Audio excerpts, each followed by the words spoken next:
Echoes of the End wants to be your next big fantasy obsession.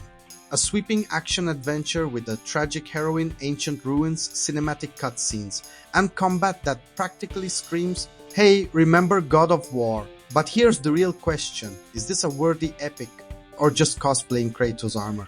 You play as Rin, a young warrior armed with mysterious vestige powers, on a quest to save her brother Kor from the invading Dalsman Empire.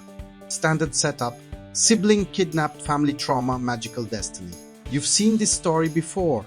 What Echoes of the End promises, though, is heart, relationships, regrets, and a world scarred by past mistakes. On the narrative front, it mostly delivers.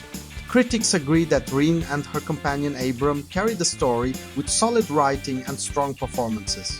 Their banter gives weight to the otherwise paint-by-numbers fantasy setup. Think hardened veteran plus nerdy scholar growing together as they trek across ruins and corrupted wards. It won't rival The Witcher 3 for depth, but it's good enough to keep you invested. Where things get shakier is the gameplay. Let's start with the so-called action. Combat feels sluggish, inconsistent, and way too stiff for a game aiming to rival God of War. Rin's animations drag, parries demand near-perfect timing even on normal mode, and dodges offer so few invincibility frames that you'll swear the game is trolling you. Even when you do land a parry, enemies often ignore stagger and smack you anyway. Souls-like inspirations, sure. Souls-like execution, not even close. Boss fights, flashy, cinematic, but surprisingly toothless. Several reviewers said normal enemy groups are tougher than the actual bosses. That's never a good sign. You're locked out of full combos, and most bosses fall to a rinse and repeat of 3 or 4 moves. Spectacle over substance.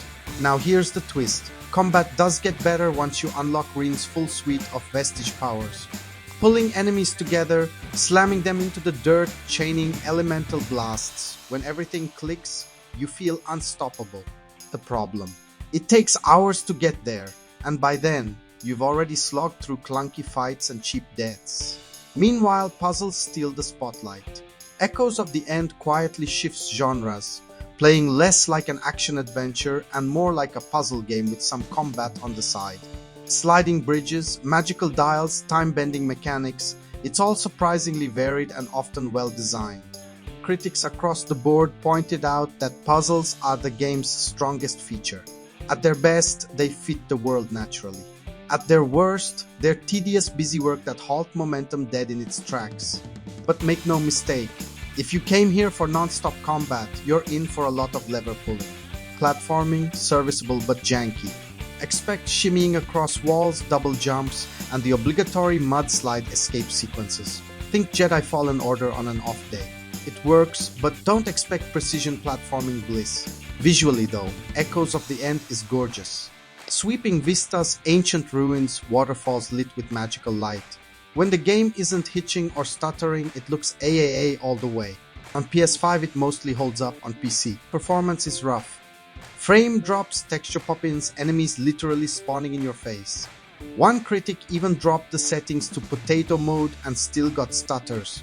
A day one patch might fix it, but right now PC players are rolling the dice. So where does that leave us? Echoes of the End has moments of brilliance. Stunning environments, strong character work, and puzzle design that's genuinely clever. But for every high there's a low.